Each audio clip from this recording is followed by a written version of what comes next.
বাঁকুড়া জেলার জয়পুর ব্লকের জগন্নাথপুর গ্রাম পঞ্চায়েত এলাকায় অবস্থিত নিউ ইন্টিগ্রেটেড সরকারি বিদ্যালয়, যা মাগুরা ইংলিশ মিডিয়াম স্কুল নামেও পরিচিত, দেখতে দেখতে পার করলো সফল 10টি বছর। এই 10 বছর পূর্তি উপলক্ষে বিদ্যালয় চত্বরে শুরু হয়েছে 3 দিন ব্যাপী নানা অনুষ্ঠান ও কর্মসূচি। মঙ্গলবার বিদ্যালয় বার্ষিক ক্রীড়া ও 10 বছর পূর্তি অনুষ্ঠানের শুভ উদ্বোধন হয় রাজ্য, জেলা ও মহকুমা স্তরের আধিকারিক এবং বিশিষ্ট শিক্ষাবিদদের উপস্থিতিতে। অনুষ্ঠানের প্রধান অতিথি হিসেবে উপস্থিত ছিলেন বিষ্ণুপুরের মহকুমা শাসক, যিনি এই বিদ্যালয়ের চেয়ারম্যানও বটে। উদ্বোধনী মঞ্চ থেকে তিনি বিদ্যালয়ে বর্তমান শিক্ষা ব্যবস্থার প্রশংসা করেন এবং জানান, অতীতের তুলনায় আজ এই স্কুলের পঠন পাঠনের মান অনেকটাই উন্নত হয়েছে। তিনি আরো বলেন, আগামী দিনে এই বিদ্যালয়কে আরো উন্নত করার জন্য প্রশাসন বদ্ধপরিকর। পাশাপাশি এলাকার মানুষের দীর্ঘদিনের দাবির কথা তুলে ধরে বিষ্ণুপুরের এসডিও জানান, খুব শীঘ্রই এই বিদ্যালয়ে হোস্টেল পরিষেবা চালু করার উদ্যোগ নেওয়া হয়েছে। বিদ্যালয় প্রধান শিক্ষক অর্কপ্রভু ব্যানার্জি আমাদের ক্যামেরার মুখোমুখি হয়ে জানান, এই বিদ্যালয়ে সম্পূর্ণ বিনামূল্যে শিক্ষা প্রদান করা হয়। শুধুমাত্র যাতায়াতের গাড়ি ভাড়াটুকু অভিভাবকদের বহন করতে হয়। তিনি অভিভাবকদের অনুরোধ জানান, যাতে তাদের সন্তানদের ইংরেজি মাধ্যমে পড়াশোনার সুযোগ করে দেওয়া হয়, কারণ ভবিষ্যতে উচ্চশিক্ষায় ইংরেজির গুরুত্ব আরো বাড়বে। 10 বছর পূর্তি উপলক্ষে অনুষ্ঠানে ছিল চোখে ধাঁধানো সাংস্কৃতিক পরিবেশন। এন্দাসে সহজ পুতুল দলের পরিবেশনায় এক পথ শিশুর জীবন সংগ্রামের কাহিনী দর্শকদের মন ছুঁয়ে যায়। এছাড়াও ছাত্রছাত্রীদের নৃত্য পরিবেশন, গিটার বাদন এবং বৈচিত্র্যের মধ্যে ঐক্যের বার্তা ফুটে ওঠে গোটা অনুষ্ঠানে। আজকের এই অনুষ্ঠানে উপস্থিত ছিলেন এসডি আইসিও সৌমি দাস, ডক্টর অন্তরা মুখোপাধ্যায়, অভিজিৎ দাশগুপ্ত সহ একাধিক প্রশাসনিক আধিকারিক ও বিশিষ্ট ব্যক্তিবর্গ।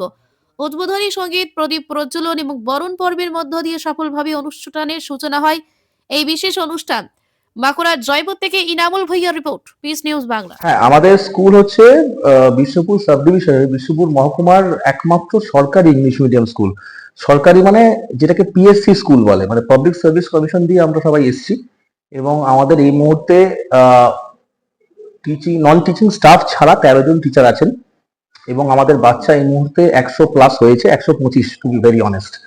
এবার আমাদের কাছে সবচেয়ে বড় যেটা ক্যাচ, যারা আমাদের এই আমাকে এই দেখবেন আমাকে পরবর্তীকালে এই আপনাদের থ্রু দিয়ে, সেটা হচ্ছে আমাদের সবচেয়ে বড় ক্যাচ হচ্ছে ফ্রি এডুকেশন। মানে কোনো অ্যাডমিশন ফি নেই, কোনো টিউশন ফি নেই, বই, জুতো, ব্যাগ সরকারি প্রকল্পের মতো আপনারাই পাবেন, বিনা পয়সায়, বিনা খরচে। অর্থাৎ কোনো সিবিএসই, আইসিএসসি বা কোনো রকম অন্যরকম ইংলিশ বোর্ডে আপনি গিয়ে যে পয়সাটা খরচ করছেন তার বিন্দুমাত্র খরচা আপনাকে এখানে করতে হবে না। যদি একটু দূর থেকে আসেন, বাচ্চাকে গাড়ির ব্যবস্থা করে দেবেন, ওইটুকুই খরচা আপনার, বাকি আর কোনো খরচা নেই। এবং 10 বছর আমরা করছি একটাই কারণে, যে কোনো না কোনো সময় তো বড় বড় যে মাইলস্টোন গুলো বড় স্কুলগুলো অ্যাচিভ করেছে, 100 বছর, 50 বছর, 60 বছর, তাদেরও একদিন শুরু হয়েছিল। কেউ 5 করেছে, কেউ 10 করেছে, তারা হয়তো সেলিব্রেট করেনি। আমাদের এই এক্সিস্টেন্সটাই আমার মনে হয় যে সেলিব্রেশনের যোগ্য, হুইচ ইজ ওয়াই আমরা 10 বছরে, আজকে সকালবেলা আমাদের এসডিও বিষ্ণুপুর স্যার এসেছিলেন, এসডিআই এন্ড সিও ম্যাডাম এসেছিলেন, বোর্ড থেকে 2 জন এসেছিলেন। আমরা এই মিলন মেলা 3 দিন কাটাবো। আজকে আমাদের প্রথম দিন। আজকে আমাদের ম্যাজিক শো, পুতুল নাচ এগুলো আছে, বাচ্চারা সাংস্কৃতিক যে পরিবেশনাগুলো করছে তারা করবে।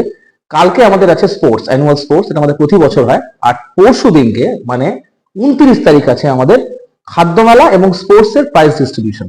তো এইটা আমাদের নেক্সট 3 দিনে বা আজকে নিয়ে 3 দিনের পরিকল্পনা। সবচেয়ে বড় কথা বলি, কিছুটা গর্ব করেই বলছি, আমাদের পাবলিক সার্ভিস কমিশনের পরীক্ষা দিয়ে আসা আমরা যে যা নিজের সাবজেক্টে অন্তত প্রথম 10 বা 15 র্যাঙ্কে সারা রাজ্যে পরীক্ষা দিয়ে সেই র্যাঙ্কটা পেয়ে আমরা এসেছি। সুতরাং পড়াশোনার মান নিয়ে খুব একটা সন্দেহ থাকার কথা নয়, যে কোন ধরনের টিচাররা আমরা কিভাবে শিক্ষা দান করছি সেটা নিয়ে সন্দেহ থাকার কথা নয়, প্রথম। দ্বিতীয় কথা হচ্ছে সরকারি প্রকল্পের মতো এই স্কুল বিষ্ণুপুর সাব ডিভিশন আমার মনে হয় ভাগ্যবান। এবং এই মানুষজনরা নিশ্চয়ই মানুষজনের ভালোবাসার খাতিরেই আমাদের সরকার, পশ্চিমবঙ্গ সরকার এই ব্যবস্থাটা করেছেন যে বিষ্ণুপুর মহকুমা কিন্তু এইরকম একটা স্কুল পেয়েছে। সব মহকুমায় এরকম স্কুল নেই, এরকম বহু মহকুমা আছে, বা এমন আমি আপনাকে বলতে পারি এরকম জেলাও আছে, যেমন বর্ধমান জেলা, পূর্ব বর্ধমান, পশ্চিম বর্ধমান, বিশেষ করে পূর্ব বর্ধমানে এরকম কোনো সরকারি স্কুলই নেই পুরো ডিস্ট্রিক্টে। সেখানে সাব ডিভিশনে আপনি এরকম একটা স্কুলের ইনফ্রাস্ট্রাকচার পাচ্ছেন। দ্বিতীয় কথা আমি আপনাকে যেটা বলবো সেটা হচ্ছে কোয়ালিটি ফ্যাকাল্টি তো শুধু নয়, যে কোনো ধরনের আপনার বাচ্চা যদি নাচ, গান, আবৃত্তি এগুলোও পারে, তার জন্য আমাদের হাউস সিস্টেম আছে, red house, green house, blue house. শুধু তাই নয়, আমাদের সঙ্গে আজকেই এসেছিলেন মহকুমা তথ্য সংস্কৃতি আধিকারিক এসডিআইসিও ম্যাম। ওনাদের সাথে আমাদের নিবিড় যোগাযোগ। যদি কোনো ট্যালেন্টকে আমরা আমাদের স্কুল থেকে খুঁজে পাই, আমরা সঙ্গে সঙ্গে সেটাকে ফাস্ট ট্র্যাক করি সাব ডিভিশনে, এবং সেখান থেকে তারা নেক্সট কয়েক মাসে বা এক বছরের মধ্যে চলে যায় জেলাতে, এবং পরবর্তীকালে এদের ডেস্টিনেশন কিন্তু কলকাতা। সুতরাং আমাদের কাজ হচ্ছে ট্যালেন্ট স্পটিং, শুধু পড়াশোনা না। পড়াশোনার ক্ষেত্রে আমি যদি বলি, পড়াশোনার ক্ষেত্রে আমাদের যেটা ব্যাপার সেটা হচ্ছে এই বছর জয়পুর ব্লক থেকে সরকারি পরীক্ষা ভিএসও অলিম্পিয়াড মানে বিদ্যাসাগর সায়েন্স অলিম্পিয়াডে 10 জনের মধ্যে 4টে র্যাঙ্কই আমাদের। ফার্স্ট আমার স্কুলের, সেকেন্ড আমার স্কুলের, ফোর্থ আমার স্কুলের, সিক্সও কিন্তু আমার স্কুলের। মানে এই র্যাঙ্ক গুলো কিন্তু আমার স্কুল থেকেই বেরিয়েছে। আপনি যদি ওয়েবসাইট খুলে দেখেন ভিএসও অলিম্পিয়াডের, বিদ্যাসাগর সায়েন্স অলিম্পিয়াড, সেই এমনও এই 4 জন যে র্যাঙ্ক হোল্ডার, তাদের মধ্যে একজন আবার স্টেট র্যাঙ্ক পেতে পেতে 1 নম্বর থেকে সে চ্যুত হয়েছে। সুতরাং পড়াশোনার দিকেও আমরা চেষ্টা করছি যেতে একদম টপ লেভেলে থাকার। আর পড়াশোনার বাইরে যে বাকি যে জিনিসগুলো, যেগুলোকে আমরা আর এক্সট্রা কারিকুলার বলি না, আমরা বলি কো কারিকুলার অ্যাক্টিভিটি। শুধু পড়াশোনা করলে হবে না, কারণ বই পড়ে দুটো ভিডিও দেখে তার জন্য স্কুল আসতে হয় না। স্কুল আপনি ইউটিউবে শিখতে পারেন পড়াশোনা। স্কুলে আসবো মেশার জন্য, স্কুলে আসবো সোশ্যালাইজ করার জন্য, স্কুলে আসবো এক্সপোজারের জন্য। ইউটিউব দেখে বা কোনো অন্য সমাজ মাধ্যম দেখে আমার যে ট্যালেন্টটা সেটা কিন্তু বাড়বে না। ট্যালেন্ট বাড়বে, বা ট্যালেন্টের সঠিক উপযোগিতা যেটা বা স্ফুরণ যেটা হবে, সেটা কিন্তু স্কুল সেই প্ল্যাটফর্মটা আপনাদের বাচ্চাকে দেবে, যাতে আপনার বাচ্চা শুধু পড়াশোনা না, এমন যদি কোনো বাচ্চা থেকে থাকে যে সে খুব ভালো দৌড়তে পারে, চলে আসুন সেই বাচ্চাকে নিয়ে আমরা এখান থেকে ফার্স্ট ট্র্যাক করে ডিস্ট্রিক্ট স্পোর্টস থেকে শুরু করে পরবর্তীকালে আবার নিয়ে যাব। সুতরাং এক কথা যদি বলি, সরকারি কিছু অফিসার যখন একটা স্কুলে এসে সরকারি টিচার হিসেবে পড়ায়, সেটার যে সুবিধাগুলো বাচ্চারা পেতে পারে সেটা আপনার বাচ্চা পাবে, এইটুকু আমি আপনাকে দাবি করে বলতে পারি। খুব ভালো কোয়েশ্চেন। আমি প্রথমেই বলি, এরকম বেশ কিছু বাচ্চা আমাদের, ইনফ্যাক্ট যেসব বাচ্চারা পড়ছে তারা প্রায় 90% এরকম ব্যাকগ্রাউন্ড থেকেই আসা। তাদেরকে আমরা যেটা করি, প্রথম 1-1.5 মাস আমরা এক্সট্রা কিছু ইনপুটস দিই, ক্লাসের মধ্যে তাকে আলাদা করে নিয়ে বসি। দ্বিতীয় কথা, তাদের যদি মনে হয় যে তাদের কিছুটা গাইডেন্স লাগবে, সেই গাইডেন্সের জন্য আমাদের আশেপাশে বিভিন্ন ধরনের লোকের সঙ্গে পড়াশোনা চেনাশোনা আছে, তারা বিভিন্ন স্কুলের টিচার, তারা তাদের মতো করে ওনাদেরকে গাইড করেন। এবং আমাদের 2-3 বছর আগে ইংলিশ মিডিয়াম পড়ানোর জন্য যে প্রতিবন্ধকতাগুলো ছিল অনেকটাই কমেছে উইথ টাইম। এখন কেউ যদি এসে আমাকে বলেন, স্যার আমি কি করবো, আমার বাচ্চাটাকে বাংলা মিডিয়াম থেকে এসেছি, আমি জানি না অত, আমার তাকে একটা রেফার করার মতো 2-1টা নাম আছে, এটুকু আমি আপনাকে বলতে পারি।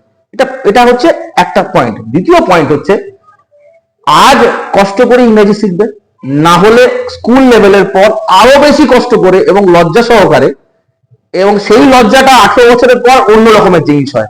তার চেয়ে আমি বাঁচছি, আমি শিখছি, আমি ছোটবেলায় শিখি, ক্যাচ দেম ইয়াং বলে। ছোটবেলা থেকে যদি স্ট্রাগল করে, যেখানে পাস ফেলের কোনো ব্যাপার স্যাপার নেই, ক্লাস 1 থেকে 8 কোনো পাস ফেলের ব্যাপার নেই, যত ভুল করবে তত শিখবে। বাচ্চাদেরকে এইভাবে অনুপ্রাণিত করা হয়, বা বাচ্চাদেরকে এইভাবেই শেখানো হয় যে তুমি যদি চেষ্টা করো, তুমি হয় জিতবে নাহলে শিখবে, তুমি হারবে না। সুতরাং পিপি 1 to 8 অব্দি বাচ্চারা কি করছে, বাচ্চারা হয়তো যে বিরাট রেজাল্ট করছে তা নয়।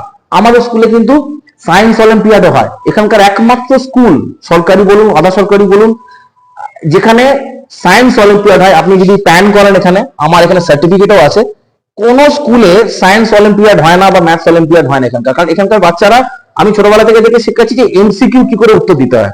তার কারণ যতদূর আমরা বুঝি, বা আমার যেটুকু অনুভব বলুন বা এক্সপিরিয়েন্স বলুন, নেক্সট 5 থেকে 6 বছরে সব পরীক্ষা এমসিকিউ হয়ে যাবে, ইনক্লুডিং মাধ্যমিক, যেটা অলরেডি উচ্চ মাধ্যমিকে শুরু হচ্ছে। সেক্ষেত্রে এমসিকিউ কি করে দিতে হয় তার একটা আলাদা টেকনিক আছে। বাচ্চারা কিন্তু খেলার ছলে এই অলিম্পিয়াড গুলো দিয়ে তৈরি হয়ে যাচ্ছে লাস্ট 3 বছর ধরে, যে কি করে মাধ্যমিক তারা ফেস করবে।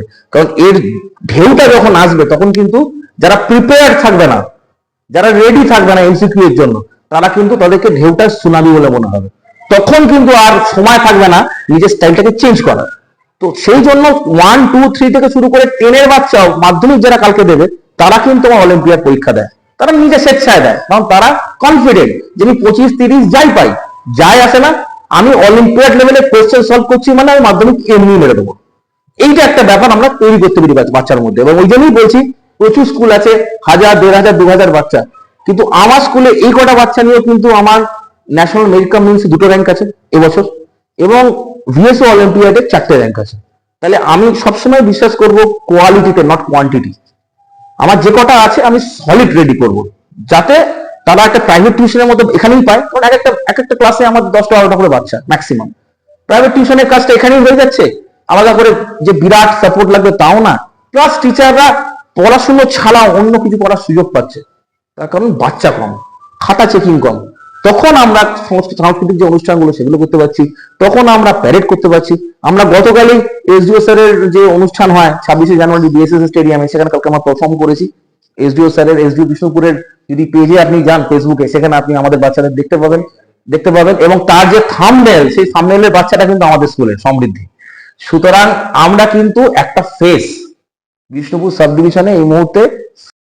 পিস নিউজ বাংলা, সত্যের পক্ষে, শান্তির পথে।